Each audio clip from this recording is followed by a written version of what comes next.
Bonjour à toutes et tous, j'espère que vous avez bien mangé.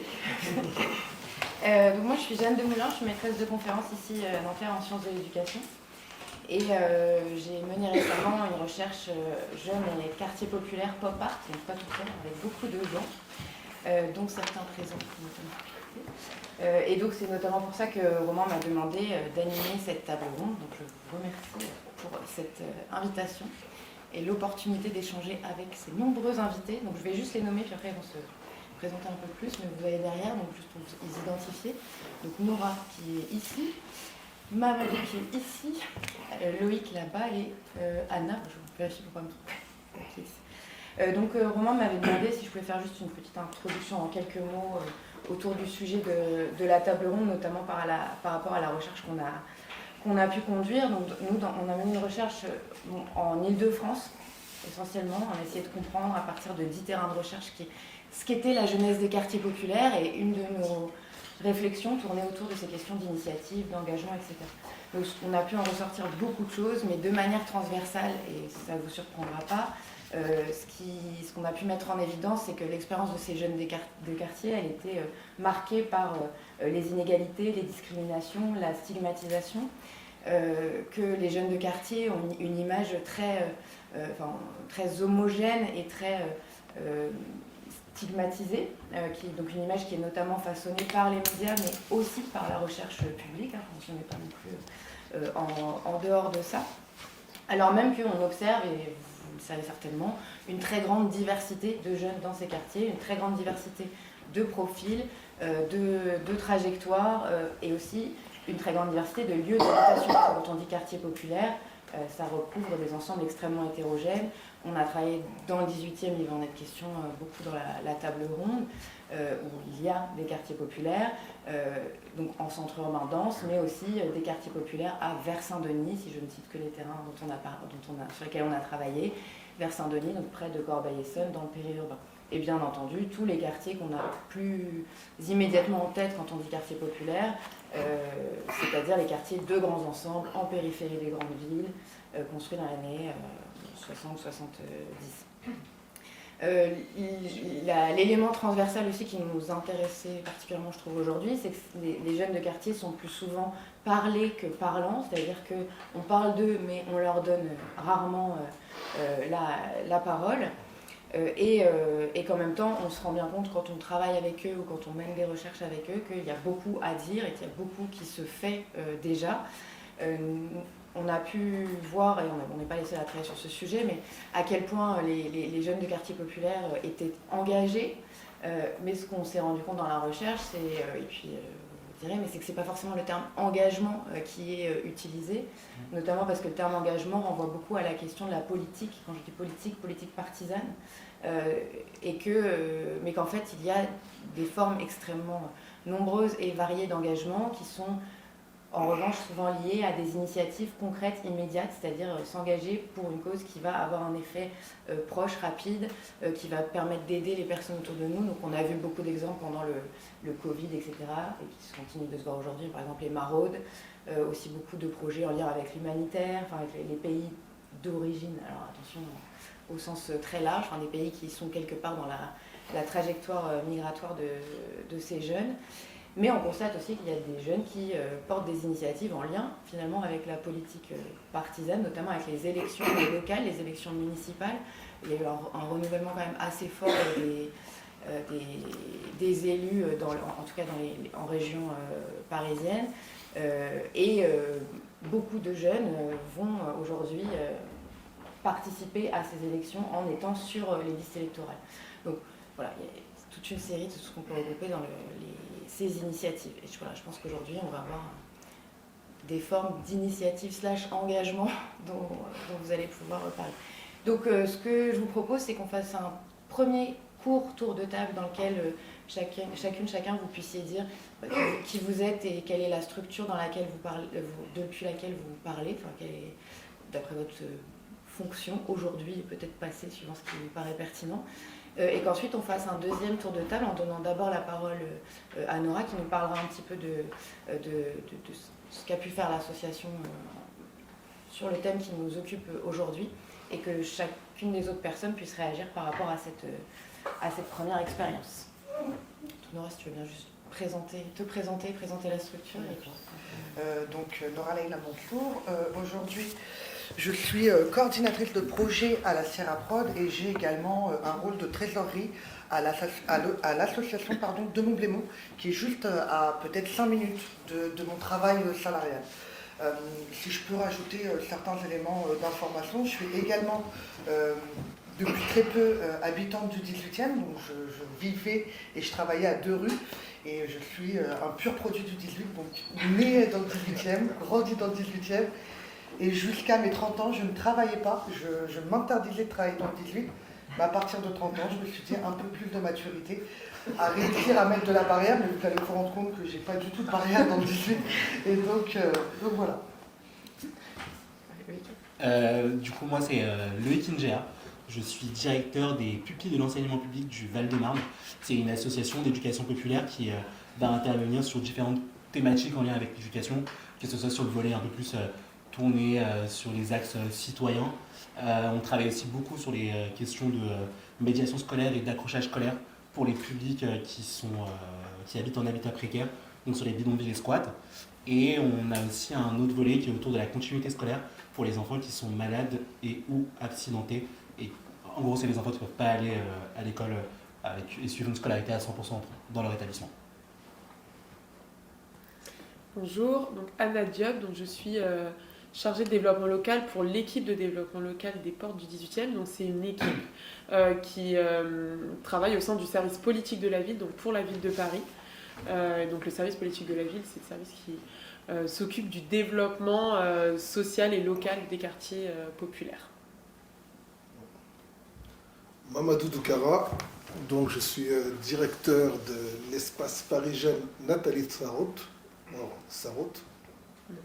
dans le 18e arrondissement de Paris, et cofondateur de l'association Espoir 18 qui gère cet équipement. Et puis j'étais en train de faire un décompte en t'écoutant, et ça fait quand même 30 ans que je travaille dans le 18e, c'est pas rien quand même. Hein. Donc je vous laisse imaginer mon âge. Je ne les fais pas, mais c'est Dieu qui donne. Une table ronde qui nous promet donc beaucoup d'humour et... Je l'ai connu en tant qu'animateur, juste pour vous dire. Donc, Encore un petit indice. Merci pour ce premier tour. Donc voilà, vraiment une table ronde ancrée dans le 18e arrondissement, mais avec un petit éclairage du Val-de-Marne. Donc Nora, est-ce que tu peux commencer en nous présentant un petit peu concrètement comment est-ce que l'association travaille pour accompagner les jeunes, donc là dans ce que tu fais aujourd'hui, mais peut-être en faisant des échos avec d'autres éléments. bien sûr, d'une manière générale, il y a toute mon expérience qui va parler. Je ne vais pas être uniquement sur mon rôle sur de Montblémont, donc l'association qui est implantée sur le quartier Blémont, donc qui est un quartier enclavé entre Jules Geoffrin, côté mairie du 18, et les portes un peu plus bas, porte de Clignancourt, Montmartre, Poissonnier. Donc on est vraiment en plein milieu. Et comment je suis, on va dire, arrivée sur de Montblémont. Donc mon activité salariale avec la Sierra Prod, donc la Sierra Prod qui est une asso audiovisuelle, musicale et photographique, qui est ancrée sur le territoire maintenant depuis 15 ans, donc territoire porte de Clignancourt, porte Montmartre. Et en fait, lors d'un événement de quartier, j'ai rencontré deux jeunes du quartier, enfin deux moins jeunes du quartier, qui avaient créé cette association de Montblémont. Et je voyais entre jeunes du quartier, je le dis jeunes du quartier parce qu'ils sont également issus du quartier Blémont, et en fait, ils ont toujours fait des choses pour les jeunes du quartier.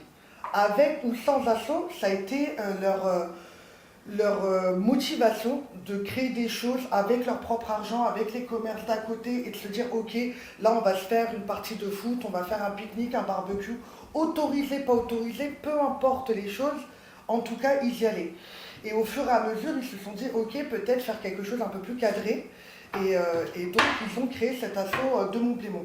Donc moi je les rencontre à peu près un an et demi après, et je les voyais sans les codes associatifs, un peu en mode on demande 10 000, on n'a pas 10 000, pourquoi, qu'est-ce qui se passe, ça monte à la mairie, ça va frapper aux portes, mais c'est inadmissible. Enfin, vraiment dans des des codes qu'ils n'ont pas. Et donc je me suis dit, bon allez, Nora, t'es quand même attachée dans le 18, t'habites juste à côté. Et puis j'ai eu un vrai coup de cœur pour les deux gars qui sont toujours motivés à faire des choses. Donc je me suis dit, allez, on y va. Et au fur et à mesure, je suis rentrée à titre bénévole, sans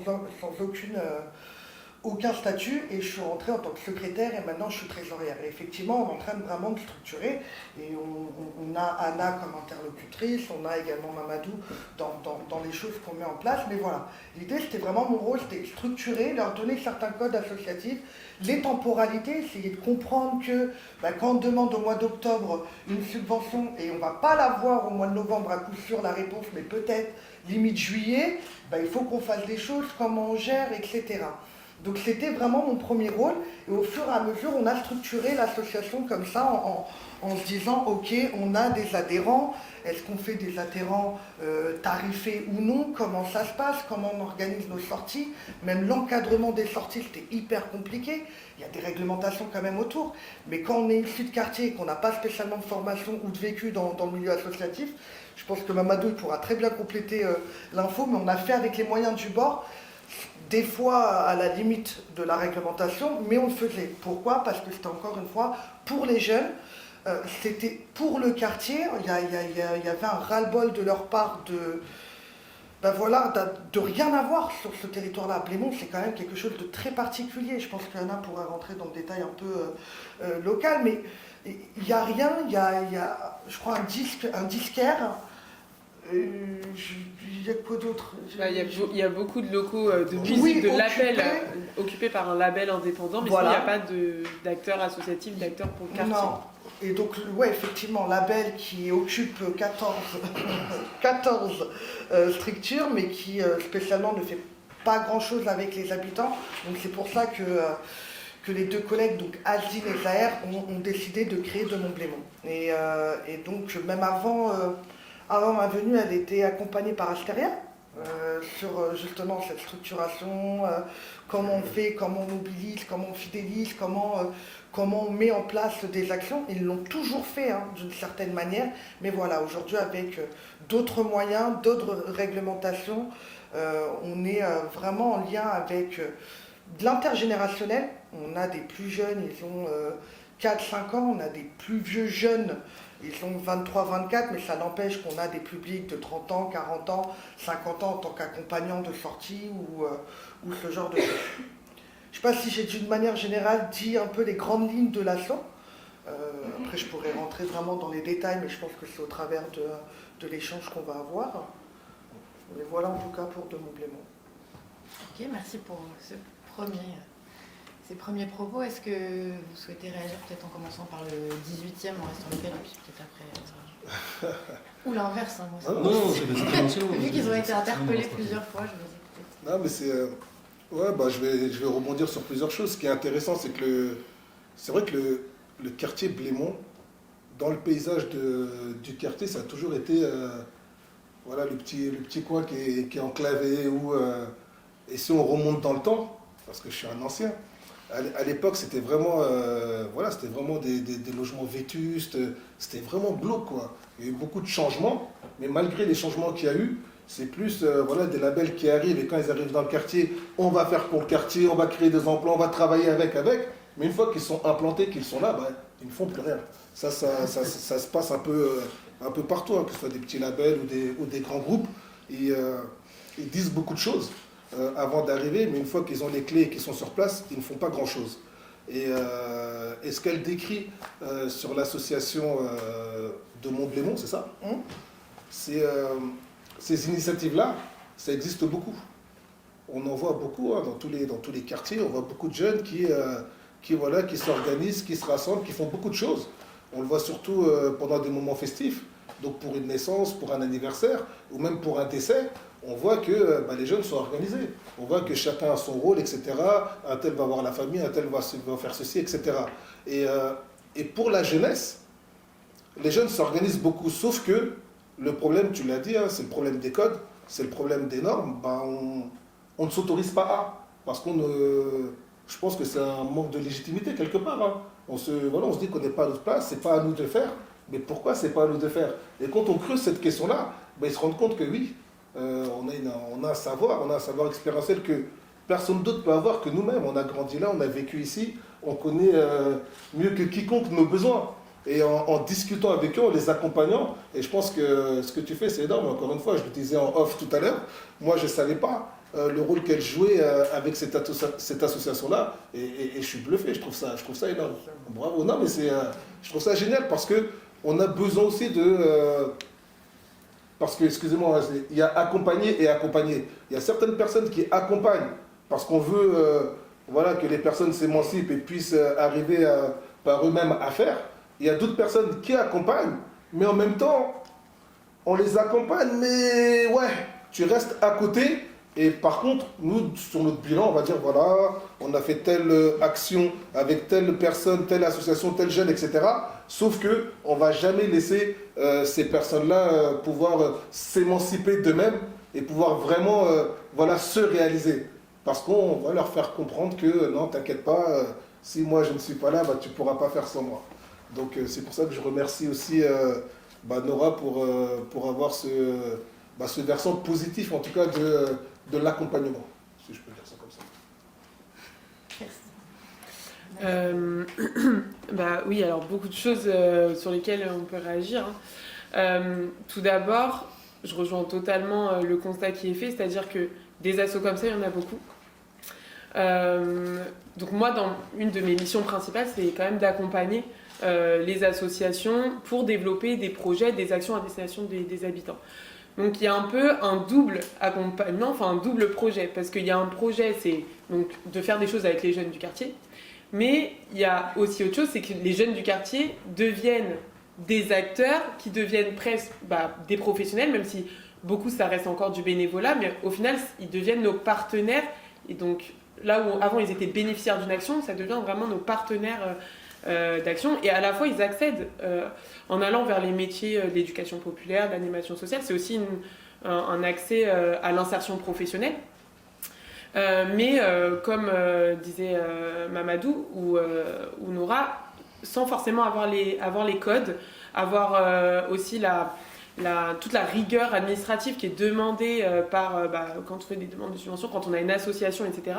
Il y a quand même tout un travail administratif, partenarial à mener, et pour lequel, quand on n'a pas de formation, quand on n'a pas du tout d'expérience, ça peut être compliqué au départ. Et ça, c'est sûr, c'est un du travail sur lequel moi je suis confrontée, c'est d'avoir pas mal d'associations comme ça. Mais pour autant, moi toujours ce que je dis, c'est que souvent c'est ces mêmes acteurs-là qui ont un impact le plus fort sur les quartiers, parce que ils connaissent très très bien le quartier, ils connaissent très très bien le public, ils savent très bien comment mobiliser les jeunes. Et souvent les jeunes, on parle des jeunes, encore on pourrait dire de quels jeunes on parle, parce qu'il y a plusieurs façons de voir les jeunes des quartiers, il n'y a pas une façon d'être jeune dans un quartier. Mais du coup, voilà, la mobilisation de public, en général, c'est compliqué. Mais sur un public adolescent, jeune majeur, c'est d'autant plus compliqué, ça peut être d'autant plus compliqué, parce que il y a tout un lien de confiance à créer, que il y a aussi d'autres priorités à ce moment-là dans la vie, etc. Et donc, le lien qui est créé par des jeunes qui ont grandi dans le quartier et qui s'investissent, il est hyper précieux. Donc, nous, on le voit bien, donc si on a des assos qui font des demandes de subventions, etc., c'est loin d'être carré administrativement parlant. Mais derrière, on sait que l'impact sur le quartier, il est très important. Donc nous, tout notre travail aussi, c'est d'accompagner cette montée en compétences. Et l'autre chose aussi que je voulais dire, parce que quand tu disais, Nora, oui, c'est des jeunes, enfin bon, est-ce qu'on peut dire encore c'est des jeunes ? Souvent, on dit jeunes. Et je pense que c'est encore une manière de porter un regard un peu particulier en fait sur ces habitants qui s'organisent, qui se mobilisent.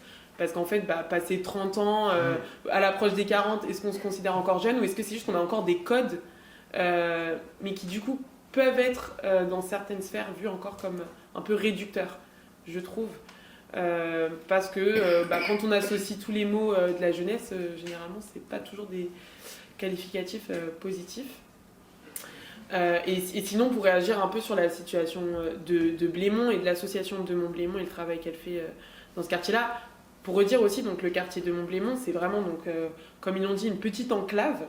et qui est au milieu finalement de quartiers beaucoup plus aisés. C'est à côté de la mairie, enfin voilà. Mais c'est un quartier vraiment d'habitat, de logements sociaux avec des personnes avec de très faibles revenus. Et oui, il y a eu des changements dans ce quartier, il y a eu des aménagements de l'espace public, etc. Pour autant, on se rend bien compte que s'il n'y a pas d'action dans ces quartiers-là, on peut réaménager, on peut faire venir ponctuellement des choses, mais en fait, finalement, l'impact, il n'y est pas tant que ça. Les habitants, ils ont besoin de régularité dans les actions, qu'on soit jeune, pas jeune, c'est pour tout le monde pareil. De besoin de régularité, d'identification, etc.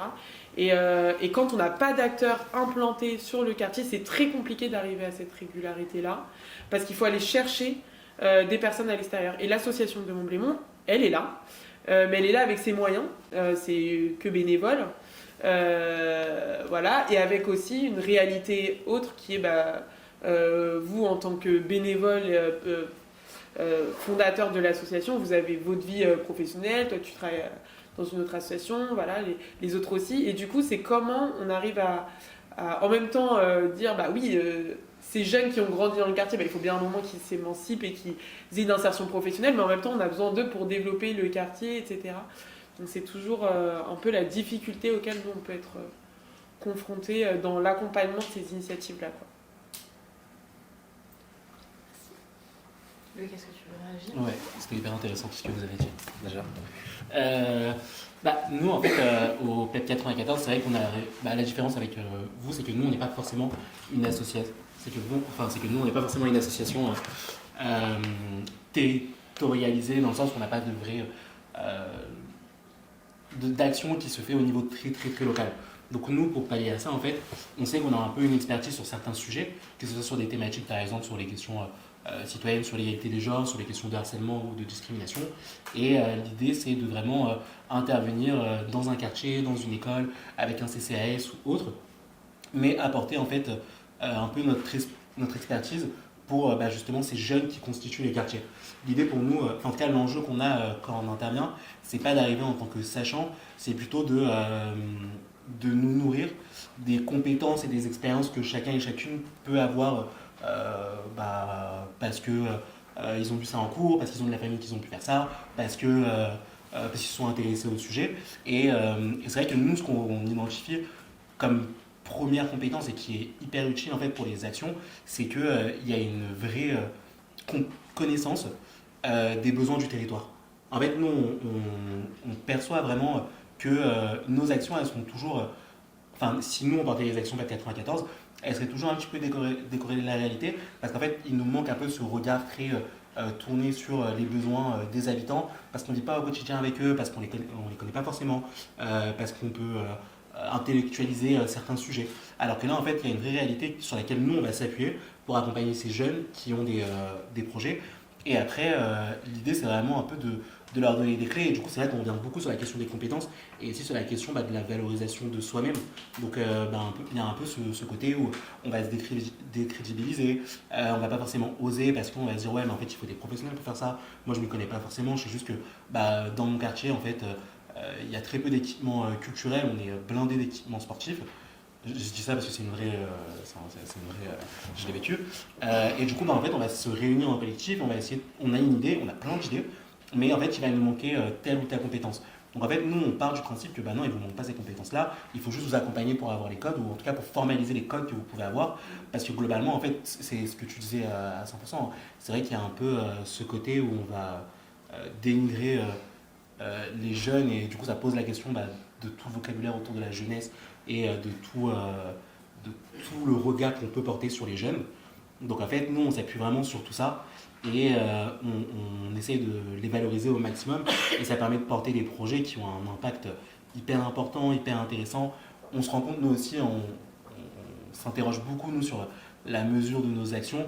Et c'est vrai que quand on est à coporter des actions avec les publics des quartiers, en fait, on se rend compte que on peut mesurer beaucoup plus facilement les changements, les réussites, les points qui n'ont pas trop fonctionné. Et c'est ça qui est assez intéressant, c'est que vraiment ça nous permet à nous d'avoir un regard qui est hyper positif sur ce qu'eux ils peuvent faire sans que eux aient forcément un peu ce regard positif, parce qu'il y a tous ces codes un peu qui sont pas forcément bien intégrés ou pas forcément plutôt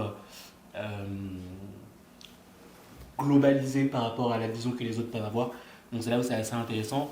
Et de la même manière, en fait, nous, ce qu'on voit aussi, c'est que sur la durée des actions, en tout cas sur la longévité du projet, sur la poursuite, c'est vrai que quand on est avec des personnes qui sont au niveau local et quand on est aussi avec des acteurs locaux, ben, on sent qu'il y a aussi une possibilité de vraiment plus porter les projets qui vont être soit sur le long terme ou alors qui vont pouvoir avoir une évolution un peu plus intéressante, parce qu'en fait ça va venir se nourrir de ce qui a pu être fait, de ce qui peut être amélioré ou de d'autres besoins qui ont été identifiés au fur et à mesure de l'action.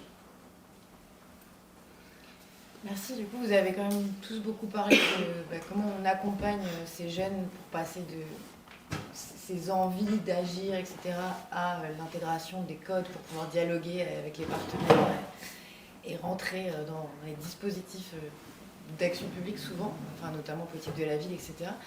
Je ne sais pas si c'est une question à laquelle on répond très facilement, mais est-ce que vous avez des exemples de concrètement comment vous avez pu accompagner certains jeunes? Qu'est-ce qui s'est passé? Qu'est-ce que vous leur transmettez? Peut-être des exemples de trajectoire de jeunes, de comment ils évoluent. Enfin, vous avez beaucoup parlé de la question de prendre confiance en soi, la légitimité. Est-ce que c'est vous personnellement? Est-ce que c'est avec d'autres structures? Enfin, comment est-ce que ça... C'est quoi la cuisine un peu là-dedans? Est-ce que vous avez des éléments autour de ça? Ouais, je veux bien prendre la parole parce que j'ai un exemple qui vient tout de suite. Et pour moi, il n'y a pas de... En fait, il n'y a pas de méthode. En fait, c'est chaque personne a sa singularité. Et en réalité, en tout cas, je verrais mal une méthode. Mais je vous raconte l'exemple d'un jeune qui s'appelle Mourad, qui a fréquenté nos structures depuis qu'il est gamin. Et Mourad, du jour au lendemain, il devient passionné de jeux. Ça veut dire qu'il crée des jeux de société. Et il a créé un jeu qui s'appelle Je valide. Et tout le monde s'est pris dans la structure, jouer à ce jeu-là, Je valide. On a fait un projet au Pérou, sur le Machu Picchu, on jouait à Je valide, quoi. On est parti avec. C'est incroyable. Son jeu il nous a marqué. Et ensuite, on lui pose la question, ce serait bien, tu ne veux pas te monter en association, que ça a l'air de te plaire, parce qu'ensuite il a créé d'autres jeux, etc. Et Mourad n'était pas sûr de lui, oui, mais c'est compliqué, c'est une association, etc. Et ensuite, on a de la chance à Paris, on a quand même des dispositifs qui sont pas mal. Je pense à Quartier Libre, qui est un dispositif qui permet de donner un petit coup de pouce à une association qui se crée ou quand on fait une action pour le territoire. Et donc il a répondu à ce dispositif-là, il a créé son association et aujourd'hui il a créé son association qui s'appelle Quartier Libre, du coup. Non, Quartier Lude. Quartier Lude, ouais, parce qu'il avait un petit jeu de mots, il était tellement content. Donc... C'est pas mal. Hein. Et du coup, aujourd'hui, on est partenaires. Et je ne sais plus qui disait ça tout à l'heure, j'entendais, qu'avec ces associations-là, ils sont d'abord usagers et ensuite ils deviennent partenaires. Et dernièrement, Mourad, il fait des prestations chez nous. Donc il fait des ateliers jeux de société et où ils apprennent à certains jeux, en même temps ils créent des jeux. Ils ont créé des jeux, etc. Donc c'est des choses qui fonctionnent. Ça, c'est un exemple parmi d'autres, mais je pense que c'est celui-là qui m'est venu le premier. Voilà. Je trouve ça sympa. Déjà, une règle, même s'il n'y a pas de méthode, de faire confiance, d'accompagner. Oui, voilà. c'est vrai. Bah oui, non, mais c'est quand même des principes aussi de... Non, mais c'est vrai, c'est vrai. Voilà. Et je pense qu'il faut surtout leur faire confiance. Mais je pense que ça fonctionne aussi par rapport à la proximité et la relation qu'on arrive à créer avec eux. Parce qu'en réalité, s'il n'y a pas de relation, s'il n'y a pas de proximité, ils ne nous feront pas confiance et du coup, la mayonnaise, elle aura du mal à prendre. Et je pense que oui, effectivement, c'est la relation de confiance qui permet de pouvoir aussi encourager la personne et pour qu'elle soit aussi réceptive à ces encouragements. Parce qu'elle saura que c'est sincère et que Si on te dit tu pourras, je pense que tu vas vraiment pouvoir le faire. Non, mais effectivement, moi, je te rejoins totalement, Mamadou, dans cette manière de faire. Si je prends anecdotiquement des choses, moi je regarde par rapport à mon accompagnement en tant que jeune issu du 18, c'est toujours la bonne rencontre à tel moment. C'est-à-dire, moi, quand tu parlais de dispositif, toi c'est quartier libre, moi le dispositif qui m'a énormément donné confiance en moi, c'est celui qui s'appelle Action Collégien. C'est un dispositif en fait dans les collèges qui permettent d'accompagner, de permettre des séjours, des week-ends, des sorties culturelles, etc.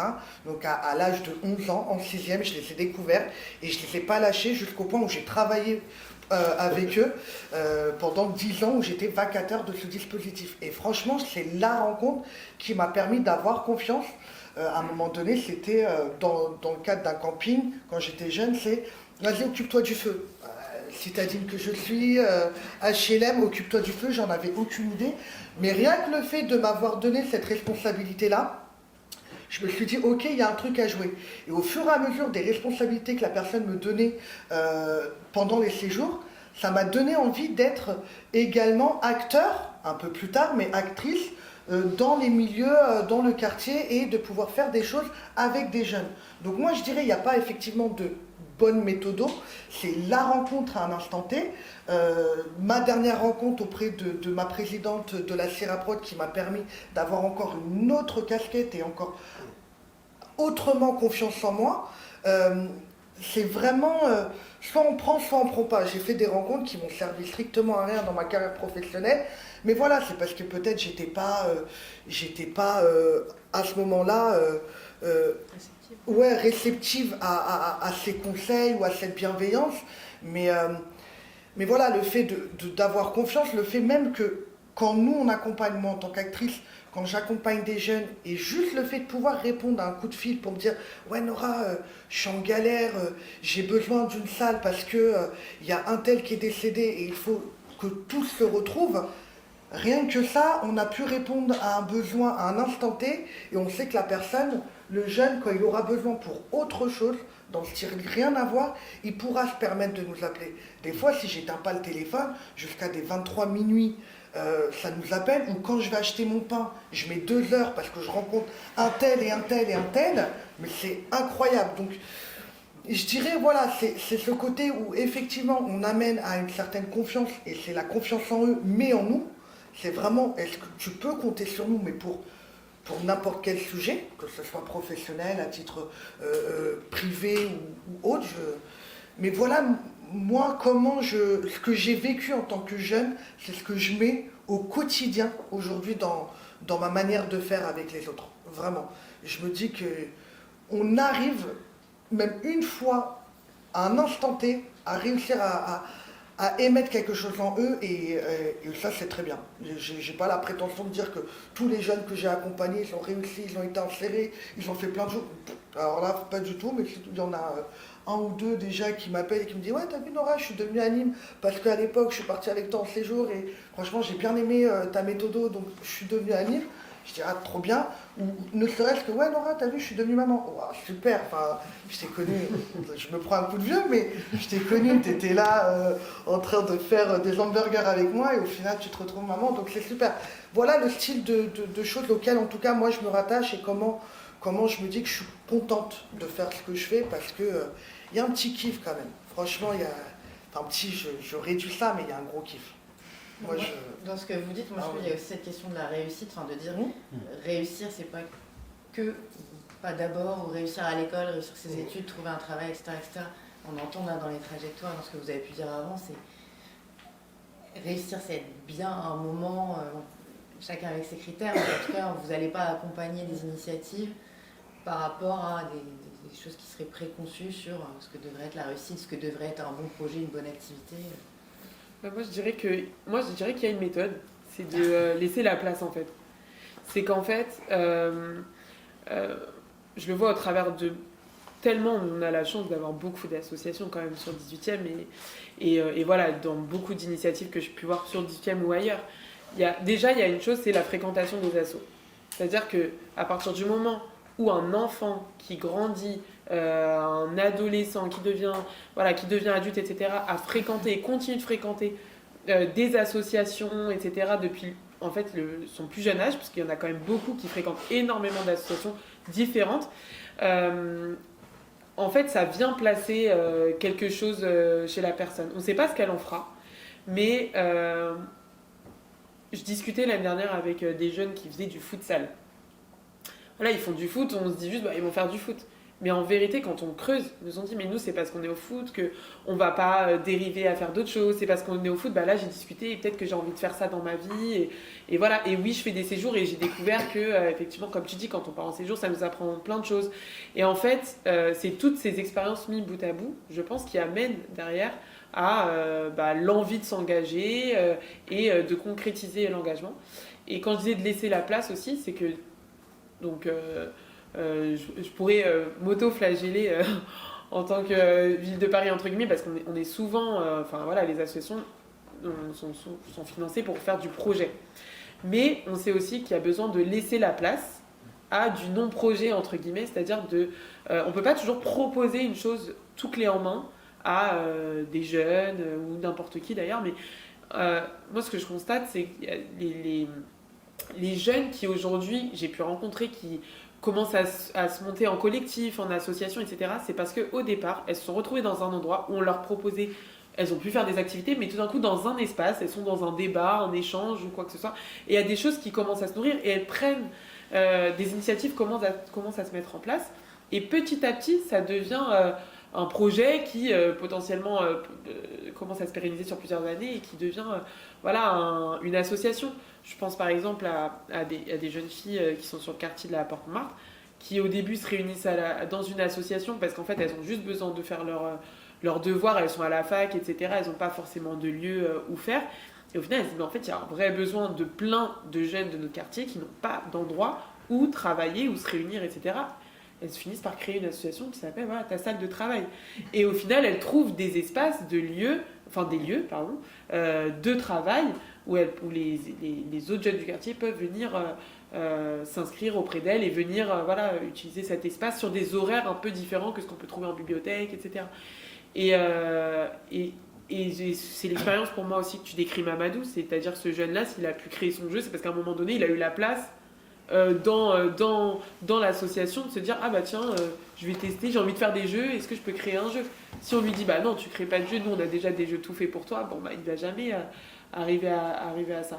Donc je pense que c'est ça aussi, de laisser la place à l'expression, à l'idée, et d'essayer de les suivre au maximum, même si après on peut pas faire tout, mais voilà, je pense que ça c'est quand même une clé, quoi. Et enfin, je suis complètement d'accord. Et puis nous, ce qu'on voit aussi, c'est laisser la place pour qu'ils aient la possibilité vraiment de pouvoir construire à leur manière. C'est hyper important de ne pas les obliger à aller dans un cadre hyper défini, avec une méthode de projet, etc. C'est là où je vous rejoins 100% sur le fait qu'il n'y a pas forcément de méthode, mais en même temps, il y a une méthode dans le sens où... Enfin, voilà quoi. Mais en tout cas, c'est là où je les rejoins, parce que c'est vrai que, en fait, si on veut trop les cadrer, si on les incite à être vraiment trop dans une manière de faire, une méthodologie que nous professionnels, on a pu tester, approuver, etc. C'est aussi là, ça va les freiner, c'est aussi là, en fait, on va les empêcher d'avoir la possibilité de prendre en responsabilité, parce qu'ils auront, eux, décidé de temporaliser le projet de cette manière-là, de se répartir les tâches de cette manière-là. Et c'est vrai que c'est hyper important de leur laisser suffisamment d'espace pour qu'ils puissent se responsabiliser, pour qu'on puisse aussi leur donner des responsabilités, mais pour que vraiment ils aient vraiment cette possibilité de se dire ok, moi j'imagine grave, je sais pas, faire un podcast de cette manière-là, vas-y, go, on va le tenter, et puis si ça marche pas, c'est pas grave, de toute façon il y a d'autres journées pour le faire, et on avancera de cette manière-là, quoi. Et je rajouterais aussi, moi j'ai de plus en plus d'assos qui viennent avec des jeunes, donc qui ont 18, 19, 20 ans, au rendez-vous. Par exemple, je fais des rendez-vous sur l'appel à projet, c'est pas très sexy comme rendez-vous, on va parler de dossiers, de comment remplir un dossier, etc. Mais en fait, ils viennent avec des jeunes qui sont bénéficiaires de leurs actions, mais qui sont aussi un peu bénévoles finalement, et qui commencent à prendre une part de responsabilité au sein de l'association, et qui viennent au rendez-vous. Et je pense que je trouve ça vachement important en fait que les membres des assos montrent aussi l'envers du décor. On fait une action, mais regarde ce qu'il y a derrière l'action et tout le travail aussi que ça amène. Et je pense que ça peut donner aussi des envies et des ouvertures, mais je trouvais ça assez intéressant quand j'ai vu des réunions ou des rendez-vous des jeunes qui ont 20 ans et qui viennent et en fait du coup qui sont obligés un peu de se mettre en situation et de prendre la parole et du coup d'expliquer aussi ce que fait l'association, de devenir un peu des ambassadeurs de l'association et tout. Et en vous écoutant, je me dis, est-ce que créer une association, c'est le Graal un petit peu? Enfin, du coup, rentrer dans les codes et arriver à faire un projet. Parce que là, on parle beaucoup, finalement, depuis le début de gros projets, entre guillemets, enfin, en tout cas, d'initiatives qui aboutissent à la création d'une structure qui va, du coup, aussi chercher des financements publics, etc., etc. Mais dans ces initiatives, il y a aussi des plus petits projets, peut-être, ou peut-être des gros projets, mais qui ne sont pas dans la structure associative, qui utilisent d'autres méthodes. Donc est-ce que vous avez des exemples? Est-ce que c'est des personnes que vous accompagnez? Est-ce que Enfin, si je peux, comment ça se situe? je rebondis sur les deux choses. En gros, c'est que j'allais juste dire avant ta question, j'allais juste dire que là, effectivement, on est en train de mettre en avant quelque chose de très positif, où on accompagne, etc. Mais il y a des vraies difficultés incroyables. Enfin, par rapport à de Montblémont, où là, ça va faire la 3e année où j'y suis, et en fait, il y a une vraie réalité, c'est la force de mobilisation. En soi, quand on propose des actions, des projets, des sorties, ok, on a une liste d'attente, on est là, on a 40 gamins pour une sortie, on n'est que 2 accompagnateurs, comment on va faire? On a grave du mal à mobiliser les parents des jeunes qui vont venir avec nous. On a des fois, pour certaines sorties, on a vraiment des difficultés à mobiliser le public bénéficiaire. Enfin, franchement, des fois, avec mon collègue Asdine, ou comme le dit Lana, nous on est purement bénévoles, on a nos actions à côté, c'est hyper compliqué, ne serait-ce que de prendre le téléphone. Déjà, entre tous les groupes WhatsApp qu'on a, on est là en train de chercher, ok, c'est celui-là, je vais envoyer un truc. Il n'y a aucune réponse pendant 48 heures. Il n'y a pas un seul pouce levé. On se dit, mais comment on va faire? Et on a une sortie à faire, on a un truc, il y a un engagement qui s'est fait. Donc on est là, on commence à appeler. Ah, mais j'ai pas vu ton message. Ah, bah c'est d'accord, ok. Donc on rappelle, on essaye de se constituer 12-15 jeunes. Bim, on réussit, on prend notre engagement, on arrive, on est soulagé, mais c'est une pression de ouf. C'est incroyable. Donc, il y a ce côté super motivant, galvanisant de se dire, ok, on accompagne, on a une réussite, mais qu'est-ce que ça demande comme boulot? La charge administrative, elle est incroyable. Ce côté rigoureux, la rigueur administrative, le fait d'avoir des deadlines. Enfin, on nous impose quand même des deadlines de demande de subvention à telle date, faut remplir, après, t'as plus une thune. Tu dis, ok, mais là, je suis en train de là-dessus, je suis là-dessus. Enfin, c'est vraiment... Je dirais pas que c'est négatif, mais c'est des points qui sont énergivores. Je veux dire, il y a une vraie réalité dans le milieu associatif, socio-culturel, socio-éducatif. On a des personnes qui perdent pied, qui font des burn-out. Enfin, c'est une vraie réalité. On sait heureusement qu'on a des dispositifs comme le DL qui sont là, Ville de Paris, qui nous accompagnent, qui comprennent aussi nos situations de terrain. On a des assos comme Asteria qui accompagnent et qui disent « Moi là, j'en peux plus, vas-y Romain, fais ça ». Et donc il nous dit « Ok, je fais ». Enfin, c'est vraiment des ressources incroyables sur lesquelles on peut. Et comme quand de Montblémont, par exemple, elle a que 2 bénévoles, donc Asdine, le président, et Nora, la trésorière, et qu'elle doit mettre en place une action, c'est sûr et certain que je vais appeler mes collègues de la Seraprod, où on est 7 personnes, et bim, ça donne un coup de main, parce qu'on peut pas. Donc il y a des choses comme ça. Est-ce que c'est le Graal de créer une asso? Je n'ai pas la réponse. Je n'ai pas la réponse, mais en tout cas, effectivement, c'est un outil qui, nous, en tant qu'acteurs, nous est facile à proposer aux personnes qu'on accompagne, parce que ce n'est pas que des jeunes qui créent des assos, on a également des grandes personnes, enfin des personnes plus âgées, mais c'est des grands jeunes. Mais voilà, c'est vraiment un outil, on va dire, déjà qu'on maîtrise, puisque nous-mêmes, membres associatifs, donc on maîtrise ce sujet-là. Il y a un truc un peu facilitant pour eux, à se dire, ok, il y a une demande de sub, quelque chose, on peut t'accompagner, puisque on a notre savoir-faire, on a ça.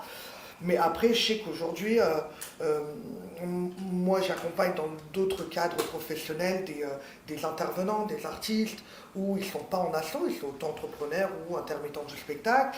On accompagne également des petits jeunes qui font de l'auto-entrepreneur. Donc voilà, l'association, est-ce que c'est la finalité? Je dirais pas tant qu'il y a un truc pour eux, même ne serait-ce que d'aller signer un CDD ou un CDI quelque part et mettre en avant ce qu'ils ont appris et monté en compétence avec nous, asso ou pas asso, ils le font. L'asso, c'est voilà, le côté un peu légal, d'être reconnu, il y a une reconnaissance, puis c'est toujours sympa d'en créer une, mais t'as plein d'assos qui se cassent la gueule chaque jour. C'est plus possible avec les difficultés financières, les subventions publiques qui baissent. Je veux dire, on n'a pas cette manière aussi de dire comment créer des recettes. C'est pas le but d'une asso. Comment être autosuffisant, c'est pas le but. On n'est pas là à vendre de la presta, à vendre une offre culturelle, éducative, sportive pour se faire de l'argent. Et donc, plus les thunes de l'État baissent, moins on sait comment on va faire. Et vraiment, le milieu associatif devient de plus en plus compliqué. C'est des fondations privées, c'est kiff-kiff. Ils vont même être taxés par l'État. Enfin, voilà, il y a un contexte financier particulier. Il y a des trucs, on se casse la tête. Vraiment, enfin, moi, mon boulot aujourd'hui, c'est de faire tourner 2 assos et plus tard une entreprise sociale et solidaire, mais c'est de faire tourner ça, de pouvoir prendre des thunes, de toujours avoir une étiquette un peu solidaire, accessible à tous. Et on sait très bien que le côté tarifé, le côté mettre en place des choses, ça correspond à nos envies. Il faut vraiment pouvoir accessible à tous, mais à un tarif très, très bas, on comble comment, quoi. Et je sais que mon quotidien, c'est ça. Il faut que j'appelle, il faut que je vois comment faire rentrer des thunes, payer des salaires, permettre à des habitants d'accéder à des choses. Et des fois, c'est pas tous les jours facile, mais on craque souvent, mais on recommence, quoi. Ah oui. Moi, je dirais que c'est loin d'être un Graal et que ça peut même être un gros piège. et que en fait, faut bien réfléchir au pourquoi on fait une association. Est-ce que vraiment c'est le meilleur statut pour ce qu'on veut faire? Et je pense que, moi, dans les personnes que je peux rencontrer aujourd'hui, dans mes missions, c'est que je vois quand même des gens qui créent des associations dans une logique un peu d'entrepreneuriat, en se disant ça va être ma petite entreprise, je vais me salarier, etc. Et sauf qu'en fait, ça marche pas comme ça. C'est très compliqué d'arriver à créer un emploi dans une asso, dans une petite asso, et qui vient de démarrer, qui a une petite échelle. Enfin voilà, donc le modèle associatif, c'est pas la bonne idée pour tout, du tout. Ça dépend ce qu'on veut en faire. Et du coup, ça maintient en fait quand même dans les personnes qui arrivent malgré tout à monter une asso, à se salarier de leur asso. Et là, voilà, je parle encore vraiment du coup d'association employeuse, mais à une petite échelle où il y a un salarié, etc. Ça maintient quand même dans une certaine précarité. Moi, c'est ce que je constate. C'est-à-dire que donc on a ces jeunes ou vieux jeunes qui voilà, ça y est, ils ont dépassé la trentaine, etc. Mais qui sont qui n'ont pas forcément de possibilité d'évoluer, mais qui se retrouvent aussi un peu piégés parce que c'est leur bébé. Je veux dire, c'est un engagement qui est pour leur quartier, donc c'est un engagement personnel, c'est toute leur personne qui s'est mise dedans, mais en même temps, il faut bien qu'ils s'en sortent économiquement parlant. Donc voilà, vous savez mieux que moi, mais je pense que ça va mettre vraiment aussi après des fois à des déchirements de choix, de vie, est-ce que je dois quitter complètement toutes mes actions dans le quartier pour m'en sortir économiquement ou rester dans cette forme de précarité toute ma vie et voilà, moi je vois de plus en plus quand même, pas de plus en plus, mais je vois plusieurs assos comme ça qui se créent et dans l'espoir de créer un emploi derrière. Non, et nous c'est une question qu'on se pose tous les jours, parce qu'en même temps, c'est ce que je disais tout à l'heure, ces personnes-là sont aussi celles qui nous permettent de faire vivre vraiment un quartier et sur lesquelles on se repose énormément aussi. Donc mais derrière, on n'a pas forcément les moyens et l'ingénierie et les moyens aussi financiers pour arriver à débloquer vraiment une manière de structurer une association pour qu'elle devienne vraiment employeuse avec des salaires, etc., qui soient corrects en fait. Parce que c'est pas parce qu'on fait du social qu'on doit toujours vivre de manière précaire ou autre, quoi. Et c'est ce qui use aussi dans le tissu social, et c'est ce qui fait que les gens finissent par partir, et qu'après il y a un épuisement, donc c'est un cercle vicieux aussi. Donc, mais quand je parlais d'engagement, des associations, des jeunes qui créent leur association, etc. Donc par exemple, l'association dont je parlais tout à l'heure, Passage de Travail, c'est une asso, elles n'ont pas d'ambition, en tout cas à l'heure d'aujourd'hui, de se salarier. Elles ont leurs études à côté, etc. Et une asso, ça peut être ça aussi, un engagement, ça peut être ça aussi. Voilà. Moi, j'ai bossé avec des associations qui se refusent de demander des subventions, par exemple. Ils se cotisent. Ils se cotisent entre eux. Il y a des auto-entrepreneurs du quartier qui financent. Qui financent leurs actions et qui prennent la décision de ne pas demander de financement. Mais eux, on n'entend pas parler d'eux parce qu'ils ne demandent pas de financement, donc on ne les connaît pas. Après, il y a d'autres personnes qui se montent en association, mais parce qu'on leur dit, mais pourquoi vous ne montez pas une association ? Vous pourrez demander des sous, c'est génial. Non mais, et sans même comprendre ce que c'est qu'en réalité une association, et quelles sont les obligations, etc. Donc, parce qu'on nous a dit que c'est intéressant, on peut demander des subventions. Et les subventions me ramènent aux appels à projets. Moi, je faisais des études il n'y a pas longtemps, et quand le prof il a demandé, c'était des reprises d'études, hein, parce que si je vous raconte ma vie, c'est compliqué. Et le prof il dit, qui est-ce qui dirige une association? Et moi je dis que c'est l'appel à projet. Parce qu'en réalité, l'appel à projet, finalement, le projet associatif, il n'existe plus. Hein. L'appel à projet, il nous dévie. Tiens, on va répondre à ça parce qu'il y a beaucoup de sous. Donc on ne se demande même plus si ça répond à une problématique ou si c'est sorti d'un diagnostic, oui, on a vu que... Non, c'est l'appel à projet. Il y a beaucoup de thunes là-dedans. Venez, on y va. Et aujourd'hui, c'est un piège pour les associations.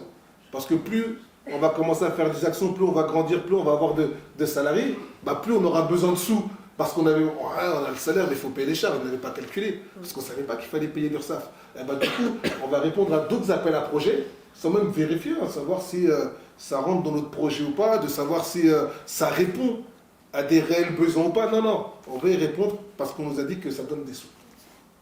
Ouais. Donc moi, c'est un piège. Et puis aussi peut-être pour compléter plus de débrayé par rapport au volet économique, mais en fait, dans le 94, du coup, c'est vraiment très propre à là où je suis.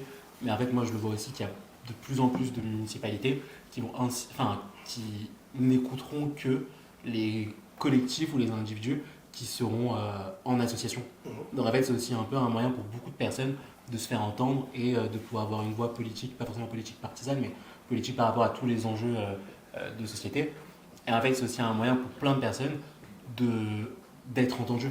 Donc je ne dis pas qu'il faut être en association, mais parfois l'association, c'est aussi un des seuls moyens que certaines personnes vont avoir pour pouvoir se faire entendre et pour pouvoir faire remonter des réalités, des besoins, et donc de pouvoir voir des solutions être mises en place par les pouvoirs publics, et pas forcément... parce qu'en fait, c'est ça aussi le principe d'une association pour beaucoup, c'est en fait combler les carences des pouvoirs publics, quoi.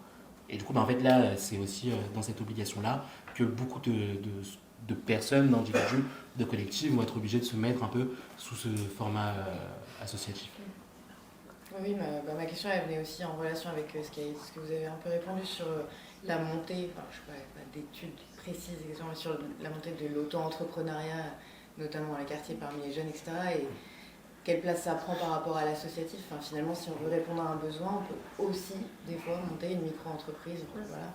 Et ça va venir répondre aux besoins. C'est pas du tout la même philosophie, on va dire, que l'association. Et puis, les cagnottes, notamment, je parlais tout à l'heure des maraudes, mais faire une maraude, on fait une cagnotte en ligne, ou alors on se cotise. Voilà. Et c'est des choses qui permettent de mener les actions rapidement, mais sans forcément qu'il y ait que ça s'inscrive dans le temps. En même temps, vous avez bien montré l'importance du temps mais c'est vrai, j'ai eu cette discussion hier avec mes collègues, mais sur justement les différents statuts. Enfin, même nous, hein, voilà, moi je travaille du coup pour la ville de Paris. Je ne suis pas spécialiste de l'accompagnement des associations. Moi, si j'ai une spécialité, c'est plutôt le développement social local dans un quartier. Mais il y a quand même une question des différents modèles qui peuvent exister et comment on accompagne ces différents modèles à exister. Et donc, le modèle associatif peut être un modèle, voilà, à des fins, tant que c'est bien réfléchi et que ça a bien été posé selon les besoins, etc. Mais effectivement, il y a d'autres modèles, des coopératives, l'entreprise, l'économie sociale et solidaire, où là, c'est vrai que nous, on est un peu moins formés et on manque un peu d'acteurs aussi pour accompagner à ces modèles-là. Mais on a de plus en plus quand même d'initiatives qui poussent à ça, à créer des entreprises éphémères ou des coopératives éphémères, des choses comme ça. Mais à mon avis, il y a quand même quelque chose à aller creuser de ce côté-là, effectivement, parce que le modèle associatif, économiquement parlant, c'est pas un modèle viable à long terme. Enfin, aujourd'hui, voilà, c'est pas la meilleure des perspectives, quoi. Oui, ça peut être conçu. Voilà, ça a été conçu pour ça, effectivement. Peut-être qu'on va laisser la parole à la salle si vous avez des questions, des réactions par rapport à ce qui a été dit directement aux personnes ou par rapport à vos propres expériences, des commentaires. Moi, je peux faire c'était juste un complément par rapport à ce que tu as dit tout à l'heure. Tu disais qu'il y avait des associations qui refusaient de demander des subventions publiques.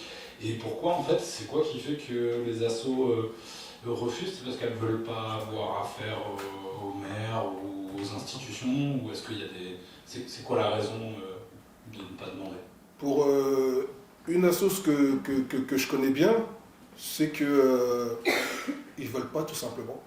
Mais moi, je pense que c'est parce qu'ils veulent pas se prendre la tête à répondre, à écrire, à faire des demandes, parce que les membres de l'asso travaillent, ils ont des sous, et ils veulent, voilà, et puis ils peuvent s'en sortir comme ça, et ils n'ont pas forcément cette envie, ce besoin de demander des sous.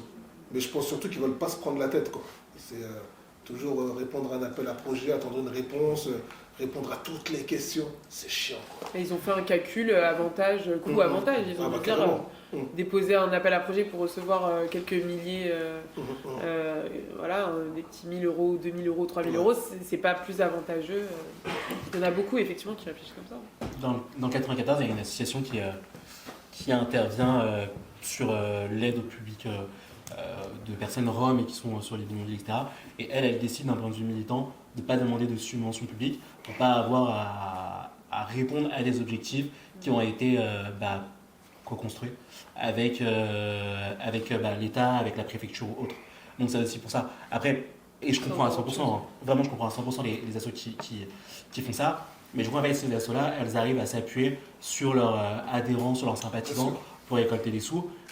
Et en fait, c'est parce que leurs adhérents et sympathisants ont les moyens financiers de pouvoir lâcher un billet de, je sais pas, 1000, 2000, 3000 balles, quoi. Et en fait, donc toutes les assos n'auront pas cette possibilité-là de pouvoir s'appuyer sur leurs adhérents et sympathisants pour récupérer cet argent. C'était un peu l'objet de mon intervention. Moi, je suis assez d'accord avec ce qui a été dit sur la question de la subvention au projet. Est-ce que c'est la subvention au projet ou au projet associatif? Et c'est toute la différence. Si à un moment donné, on guide l'association sur ce qu'elle doit faire, ce n'est plus le projet associatif. Et donc, ça pervertit même le sens même de l'association, qui est un regroupement de personnes pour aller dans une direction qu'elle a choisie elle-même. Donc, si on lui donne une autre direction, ça peut effectivement être un frein. Alors, pas nécessairement, il y a des associations qui ont besoin d'argent et c'est tout à fait légitime, il ne faut pas non plus cracher dans la soupe par rapport à ça, mais moi je peux comprendre aussi ce positionnement, qui est un positionnement politique aussi. Voilà. Alors, peut-être pour quand même nuancer un peu, c'est pas nuancer, mais c'est que, en fait, on vient pas dire à l'association il faut faire ci, il faut faire ça, mais c'est qu'il n'y a plus de subventions, quasiment plus de subventions de fonctionnement. Et du coup, l'association est obligée, si elle veut s'en sortir économiquement, de répondre à des appels à projets. Et donc, un peu, enfin, dans l'écriture en tout cas, de répondre aux objets de l'appel à projet. Et qui peut être différent des projets propres à l'association. Enfin, en tout cas, des objectifs propres à l'association. Mais ce que je constate quand même la plupart du temps sur le terrain, c'est que les appels à projets, quand une asso y répond, elle n'est pas à milieu des objectifs de l'appel à projet non plus. Ça reste quand même dans son corps, son corps de métier ou voilà, le champ d'action de l'association. En revanche, ce qu'on va lui demander et ce qui là pose problème, c'est toutes les obligations un peu de résultats qui sont mis derrière, qui sont attendues quand on répond à un appel à projet. Et où du coup l'association se retrouve à un peu effectivement pousser un peu plus les choses et à laisser moins de place à l'initiative, la spontanéité peut-être des bénéficiaires. Mais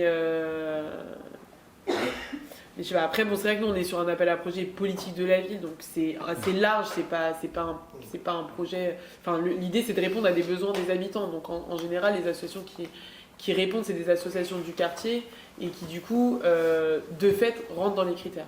Mais après il peut y avoir effectivement des appels à projets plus spécifiques.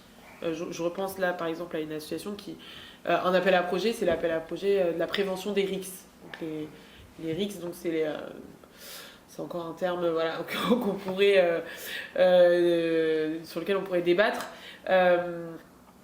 Mais donc, on se rend compte qu'il y a des associations qui déposent là, mais le projet, il n'est pas vraiment sur la prévention des risques, en fait. Enfin, il y a juste dans le projet des jeunes qui viennent de différents quartiers, mais est-ce que réellement on fait un travail de prévention des risques dedans? Peut-être pas. Mais comme ils sont dans une recherche de financement, ils vont quand même demander là, et on peut les comprendre, en fait. C'est plus dans ces petites choses-là où tout le monde va essayer de rentrer un peu dans toutes les cases. Et en fait, à essayer de rentrer dans toutes les cases, effectivement, on perd un peu de vue le projet initial, quoi. Je voudrais bien profiter pour dire je m'appelle Violette, donc je travaille chez Asteria sur une autre recherche-action qui porte sur les processus d'évaluation des associations d'éducation populaire et dans lequel on travaille justement avec Loïc d'EVEP 94 et avec Thierry qui est ici et à la MJC d'Orsay sur cette demande d'évaluation qui est une demande des financeurs qui en partie rencontre une envie de réfléchir à ses pratiques, d'améliorer ce qu'on fait, de réfléchir sur son travail qui est porté par les assos, mais qui se traduit quand même par des objectifs et des indicateurs qui sont super descendants, qui sont difficiles à remplir et qui changent selon les financeurs. Notamment, toi Loïc, tu fais tout un travail pour faire rentrer un même projet qui est cohérent à l'échelle de l'asso, mais dans des grilles de financeurs qui sont très différentes. Et ça, donc, les critères ils sont très différents et ils sont descendants, et en plus, ça correspond à beaucoup de temps. Donc, au bout d'un moment, on cherche de l'argent pour payer un poste qui remplit des dossiers, quoi. Et ça, c'est un des sujets qu'on ouvre là avec cette recherche. En ce moment, je fais un peu d'auto-promo, mais ça fait bien être. Et peut-être, enfin, pour rebondir à ce que tu disais, ce que Violette aussi disait, c'est, moi à l'époque, je sais pas pourquoi je disais à l'époque parce que je suis pas si vieux que ça, mais c'est ça. Je travaillais avec des associations étudiantes et du coup nous on fédérait c'était un réseau d'associations et on fédérait les étudiants en association. Globalement c'était une très mauvaise idée parce que du coup on a accompagné des jeunes à monter les projets, à porter des projets qui correspondaient à leur envie, à leurs attentes et qui répondaient à un besoin qu'ils avaient identifié sur leur territoire ou au moment sur leur campus. Et je me rappelle qu'un jour, on avait accompagné une asso à se créer en association. On leur avait dit, parce que ça va te permettre de récolter des sous, et notamment au sein de ton établissement, il y avait la CVEC, enfin, contribution volontaire. Vie étudiante, grâce au CRUS, quoi. Et en fait, le problème, c'est que, enfin, c'est pas un problème, leur projet était hyper stylé. En fait, les financeurs se sont rendus compte que le projet était hyper stylé. Donc les financeurs se sont dit, bon bah ok, on va mettre des sous, on va apposer notre logo dessus, et en fait ce sera un peu comme si, voilà, c'est aussi notre projet. Sauf que, en fait, au fur et à mesure, ils ont continué à se faire financer de manière assez récurrente, et le truc c'est que, in fine, le financeur était de plus en plus à leur dire, ouais, mais en fait, il faudrait prendre cette tournure-là pour ce projet, parce que c'est là où ça peut être un peu plus intéressant. Ah, est-ce que vous avez creusé cette problématique? Ah, peut-être que ça, vous pouvez aussi l'ajouter. Et le problème, c'est que... Le problème, c'est que en fait, ça a dévoyé leur projet associatif et c'est là où je suis complètement d'accord avec toi. C'est qu'en fait, ils avaient une idée, c'était monter en association pour des raisons, pas uniquement pour l'aspect financier, mais c'était quand même un vrai plus. Mais le financeur s'est dit, bah ouais, mais le projet est tellement intéressant, enfin, nous, c'est un vrai plus de pouvoir le financer. Bah du coup, on va un peu se l'accaparer et on va dévoiler le projet associatif. Et du coup, c'est hyper compliqué parce que à la base, on accompagne des jeunes de quartier pour qu'ils puissent monter leur projet, pour qu'ils puissent se responsabiliser, pour qu'ils puissent avoir un impact sur leur territoire. Et au final, c'est saisi par une entité encore plus supérieure et qui font un peu le bazar, quoi. Global, Je peux peut-être aussi la question de on veut que le jeune soit citoyen, mais on lui dit ce qu'il doit faire. Oui, c'est ça. Donc il y a quelque chose qui est un peu contradictoire. Ouais. Merci beaucoup, c'était encore une fois super intéressant.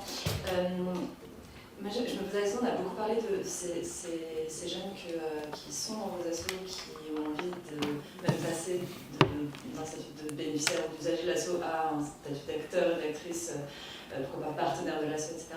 Et du coup, je me demandais en amont, il y a tout un tas de jeunes dont on n'a pas tellement parlé là, qui ne sont pas encore dans ces associations-là, et j'imagine que c'est quand même une majorité des jeunes qui sont pas du tout encore rentrés dans ce cercle-là. Et donc, tu disais Nora tout à l'heure que vous-même vous avez du mal parfois à mobiliser pour les sorties et tout ça. Donc, comment se fait ce travail d'aller vers en fait, les jeunes qui sont encore en dehors de ce cercle-là? Comment vous faites pour toucher une diversité de jeunes et toujours plus de jeunes? Il y a différentes formes. Moi, si je dois, sur De Montblémont par exemple, on n'a pas cette marge de manœuvre d'intervenir en dehors des fêtes de quartier ou de se faire voir, c'est-à-dire d'occuper cet espace, l'espace public, de faire des choses, de proposer, puis après ça reste du bouche à oreille, on discute, on a des partenaires qui sont eux localisés, qui peuvent parler de nous, etc. Mais si je prends par exemple l'exemple de la Ciraprod, elle se permet de faire des ateliers en milieu scolaire.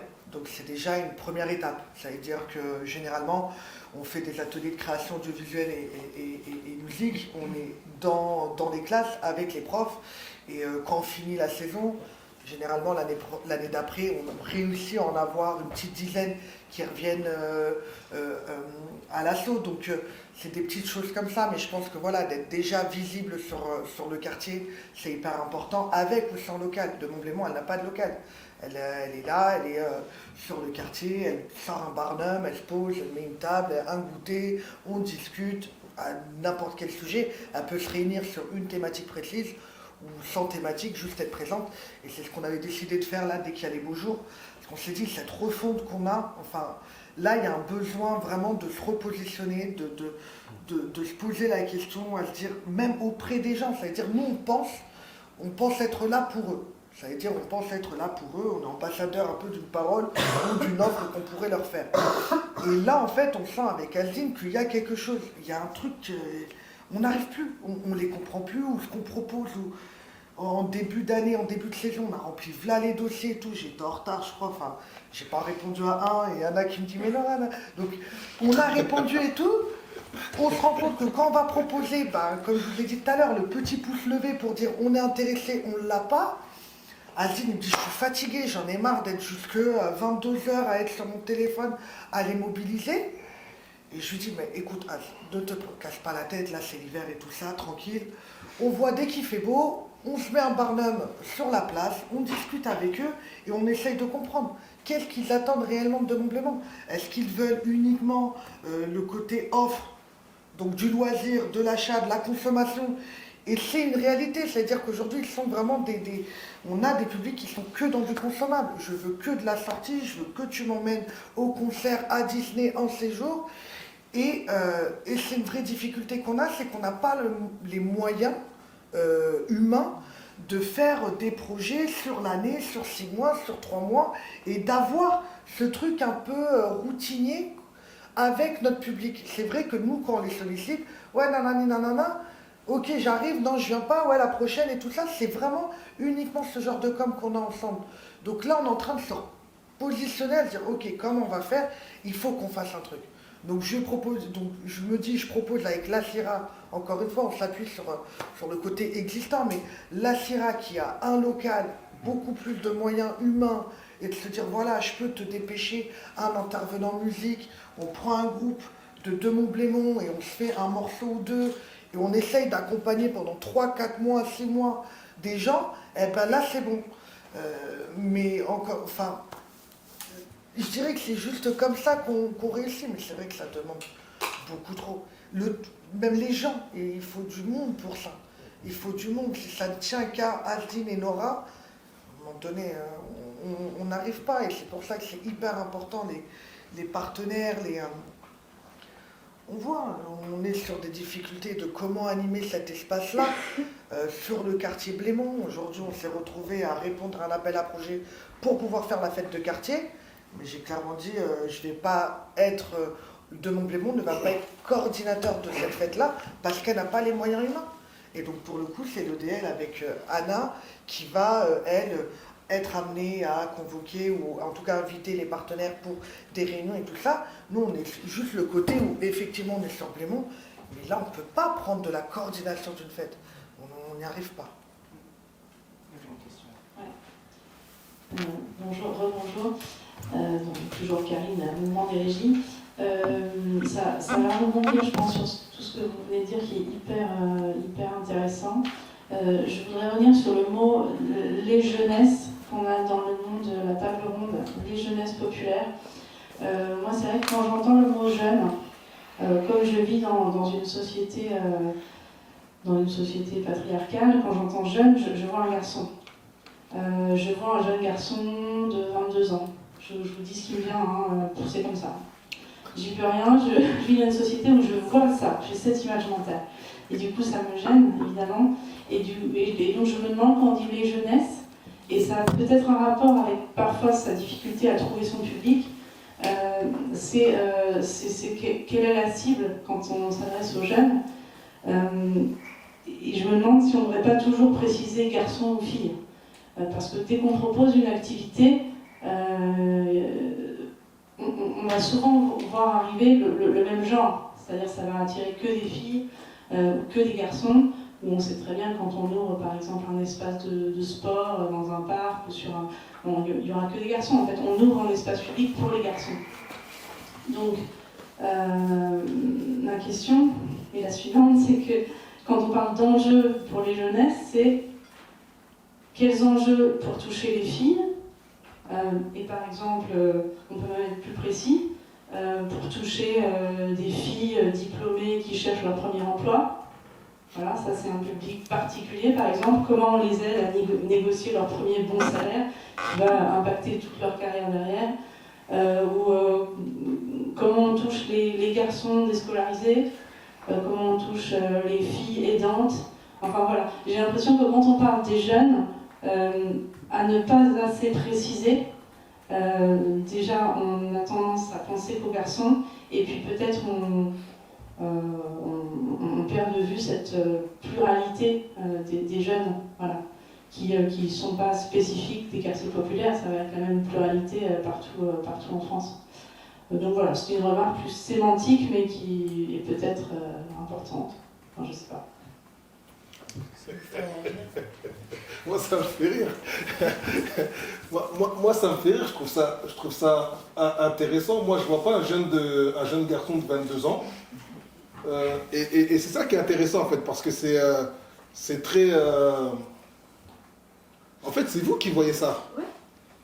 Ah ouais, c'est très... Parce que moi, je vois pas du tout un garçon, là. Là, je vois plusieurs personnes non-joueurs. Ah, non, mais c'est intéressant, donc moi je sais pas. Après, moi je pense que ça répond quand même à une certaine réalité. Si je parle par exemple pour la politique de la ville, c'est sûr que quand bon, déjà la politique de la ville, c'est une politique qui cible par définition, qui cible les territoires, qui cible les habitants, avec voilà, des critères bien définis. Et donc quand on parle de jeunes, très souvent, ce qu'on met derrière, c'est des jeunes ni en emploi, ni en formation, voilà, qui seraient un petit peu, en tout cas en errance institutionnelle, de pas savoir. Et donc souvent, on voit des projets qui se tournent aussi vers ces publics-là, tout en se disant aussi, mais en fait, de qui on parle réellement. Parce que par exemple, le jour on faisait un séminaire en octobre, je crois, un séminaire sur l'insertion des jeunes, et on parlait justement des jeunes NEET, donc ni en emploi, ni en formation, et ni scolarisés. Et on disait, mais qu'est-ce que... Voilà, c'est un terme sociologique pour définir cette catégorie-là de la population. Mais en fait, les intervenants qui étaient présents ont pu aussi rappeler qu'en fait, ça n'existe pas en soi, en réalité. Quand on dit qu'il y a 17% de NEET dans un quartier, il n'y a pas un endroit où on voit 17%. Non, c'est pas ça. C'est quand ça fluctue. En fait, un jeune, un jour, il va pas avoir de formation, mais peut-être que dans 2 mois, il va en avoir. Et en fait, dans une même année, il peut être NEET et 2 mois après, ne plus l'être. Mais on réfléchit des projets en fonction de ce public-là. Donc moi, je comprends ce que vous voulez dire, parce que souvent, les politiques publiques, quand elles parlent des jeunes des quartiers, c'est ça qu'elles ciblent. Mais la réalité, c'est que dans les quartiers, c'est pas du tout ça qui existe. Enfin, il y en a, mais c'est beaucoup plus varié que ça, et fort heureusement. J'ai presque envie de dire qu'il y a autant de jeunes qu'il y a de types de jeunes qu'il y a de jeunes. Et c'est pour ça que tout à l'heure, moi, j'ai quand même pris l'exemple des jeunes filles, justement, étudiantes qui ont fait cette association Ta Salle de Travail, parce que c'est une réalité de nos jeunesses et qu'il n'y a pas du tout qu'un type de profil.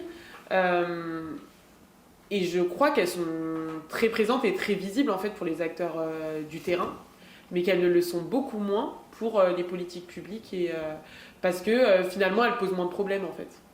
Donc, enfin, elles posent moins de problèmes, en tout cas visiblement. Et je discutais, ça me fait penser à autre chose, mais je discutais avec les éducateurs de rue de notre quartier.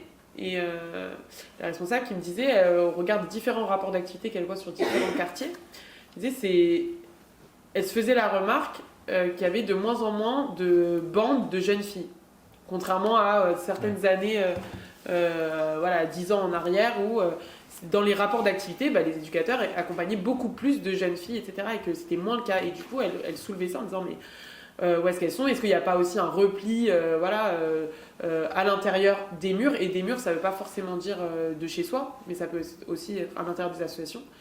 Et cela m'amène à le dire aussi.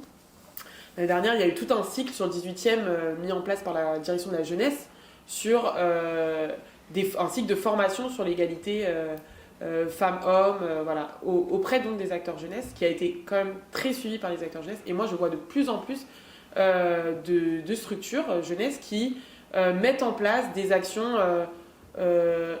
très sensibilisées à la question du genre, mais aussi des actions en non-mixité pour les jeunes filles, etc. Et je pense que c'est important parce que, aussi autre chose que je voulais vous dire tout à l'heure, c'est que ce que je remarque moi dans le réseau des acteurs jeunesse avec lequel je travaille, mais c'est pas que dans le 18e, j'étais dans la Courneuve avant, c'est pareil. En règle générale, le monde associatif, il y a beaucoup de femmes. Mais quand on arrive dans le secteur jeunesse, les professionnels, il y a une proportion d'hommes un peu plus élevée que dans d'autres... Alors, j'ai pas fait d'études sociologiques dessus, peut-être qu'il y a des chercheurs qui pourront infirmer ou confirmer mes dires. En tout cas, moi, c'est l'impression que j'ai, c'est que quand même, à l'échelle des structures jeunesse, il y a... la part des hommes est un peu plus représentée. Ça ne veut pas dire qu'il y a plus d'hommes, mais plus représentée que dans le monde associatif social en général, où on peut retrouver plus de femmes. Et donc, on a des espaces, des lieux où il y a plusieurs hommes pour encadrer et moins de femmes pour encadrer. Et donc, de fait, peut-être que ça peut exclure une certaine partie de la jeunesse, et notamment les jeunes filles. Mais je vois de plus en plus, même de structures encadrées par des hommes, mais qui mettent en place des actions spécifiques féminines pour leur redonner cette place aussi au sein de ces accueils. Et ce qui n'empêche pas après de faire quand même des actions en mixité, bien évidemment. Moi, j'ai l'impression que quand même, c'est politiquement, institutionnellement, on continue de concevoir la jeunesse des quartiers populaires comme le jeune homme un peu délinquant, ou en tout cas un peu hors radar de tout, mais que sur le terrain, c'est pas la réalité des actions. Mais, moi, je suis d'accord avec ça. Je pense que c'est pour ça aussi qu'on n'arrive pas à imaginer, parce que nous, globalement, quand on fait des actions d'accompagnement auprès de publics qui nous sollicitent, c'est quasiment que des jeunes filles ados, quoi, de genre entre 11 et 15 ans ou 17 ans. Et en fait, on a très rarement des jeunes garçons qui vont venir nous solliciter pour ces actions-là. Et en fait, ça rejoint aussi la question de comment on fait pour mobiliser les personnes qui ne sont pas trop touchées. En fait, c'est aussi beaucoup du père à père, et c'est beaucoup de jeunes filles qui vont aller voir des jeunes garçons pour leur dire, voilà, on est en train de mettre ça en point, c'est hyper intéressant, c'est hyper stylé. Et ça va permettre de ramener beaucoup plus de monde. Donc on va partir avec un groupe de 10, et au final, on va terminer avec un groupe de... Bon, je pense, vite de chauffer, on va terminer avec un groupe de 15, quoi. Mais c'est quand même déjà ça. Mais c'est génial. C'est déjà bien, c'est déjà bien. C'est incroyable. Mais du coup, en fait, c'est là où c'est intéressant, c'est que, en fait, c'est pour ça, et je comprends la question, parce qu'en vrai, c'est archi logique, je comprends le raisonnement, c'est 100% logique, et avant, moi, j'étais responsable d'un tiers-lieu, et c'est vrai qu'on avait, par contre, on avait grave de mal à toucher les garçons et les hommes. Mais pour tous les ateliers, tous, genre même les trucs mal alpha, tout ça, réparation, barbecue ou autre, hein. C'est vraiment... j'ai mis c'est vraiment... Je te jure que les filles, elles aiment les barbecues. Non mais je sais, non mais c'est pour ça que j'ai vraiment mis des guillemets, c'est pas un truc de mal alpha ou autre. Mais en fait, on avait énormément de mal à toucher les garçons et les hommes. En fait, juste au bout d'un moment, on s'est dit, il y a suffisamment d'espace pour les hommes, l'Assemblée nationale, n'importe quel autre lieu comme ça, qui vont réunir les hommes, et du coup, en fait, juste, on va lâcher l'affaire, on va réunir les personnes qui vont se motiver à venir, quoi. Mais moi, j'ai aucun mal à toucher les... Limite, je dirais peut-être trop... Ouais, si on veut avoir de la mixité, Et peut-être que c'est... Enfin, je sais pas. Non, moi, chez moi, c'est différent. Après, c'est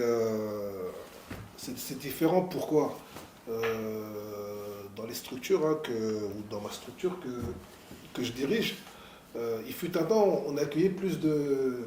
Je sais pas si on dit des filles. Ah oui. Ça marche. Oh, ça marche. Donc on accueillait plus de filles que de garçons. On me posait souvent la question, mais comment se fait-il que vous accueillez plus de filles, etc. Parce que ça avait l'air comme une anomalie dans le paysage. Je leur ai dit, c'est une belle structure, hein. Elle est comment dire, elle est dans un... Elle n'est pas identifiée, je ne sais pas si vous connaissez la ZAC Pajol, donc c'est pas identifié comme un quartier en fait. Donc du coup, ça a un côté sécurisant où voilà, c'est plein de vitres partout, etc., très éclairé et tout. Donc, puis un directeur qui est quand même... Et du coup, ça permet de... voilà, il y a un côté sécurisant. Et après, au fil du temps, ça c'est redevenu un peu comme la norme dans les quartiers où il y a plus de garçons que de filles. Après, ce qu'il faut comprendre, c'est que les garçons, ils aiment bien venir aux espaces informels. Ça veut dire c'est l'accueil informel, on est là, on se pose, on joue au baby, etc. Alors que les filles, elles viennent plus pour des ateliers, des activités, pour organiser un séjour. Et donc, ça se rééquilibre en réalité. Quand on regarde le nombre de jeunes qu'on touche, on touche pratiquement autant de garçons que de filles, sauf que les garçons, eux, ils restent tardivement et ils occupent plus l'espace pour se poser tout simplement. Donc je ne sais pas si c'est clair. C'est bien ce que je voulais dire, parce que je sais bien qu'il y a autant de filles que de garçons dans la structure, il y a même plus de filles que de garçons dans les quartiers, comme partout ailleurs, 51% à la naissance. Mais du coup, c'est pour interroger le mot jeune, le mot jeunesse, et pour réintégrer les filles dans cette notion de jeunesse. C'était ça mon propos. Ça ne marche pas du tout. Voilà, c'est simplement pour que mentalement, on pense aux filles quand on pense à la jeunesse. Mais je sais bien, évidemment, elles sont également accompagnées et qu'elles font aussi plein de projets et qu'elles sont présentes. Mais souvent, ça crée une image du fait que le mot jeune est un mot masculin, on a tendance à dire plutôt un jeune. On pourrait dire une jeune, mais ça s'entend moins.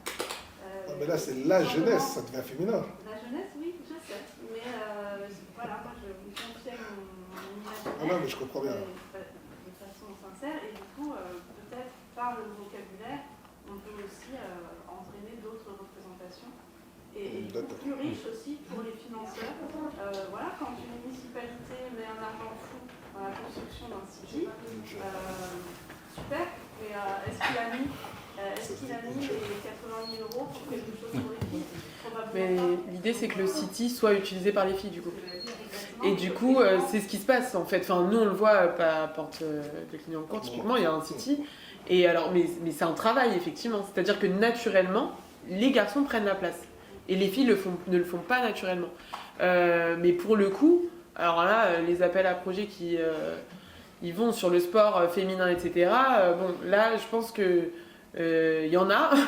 Et donc, mais ça produit quand même des résultats. Aujourd'hui, sur le City qui est à Porte de Clignancourt, on a des filles, des femmes qui viennent faire, et où ça a fait l'objet de négociations avec les garçons qui étaient présents. Donc voilà, c'est pas forcément...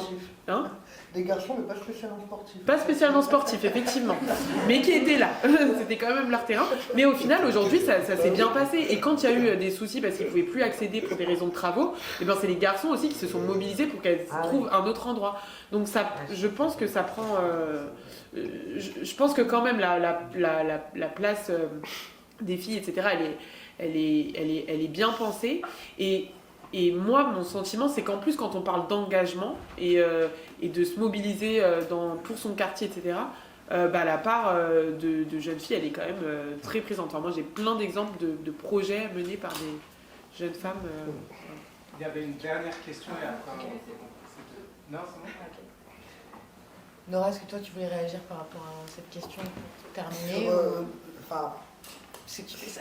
Non, mais ça oui, j'ai envie, je disais non. Enfin, bien sûr, ça fait répercussion à ce que je fais, mais je pense qu'il y a, il y a des sensibilités à chacun d'eux, filles, garçons, tel âge, autre âge, et c'est leur sensibilité. Après, bien évidemment que nous, on est amenés, en tant qu'acteurs associatifs, à leur donner un panel de choix et d'envie et de susciter des choses en eux.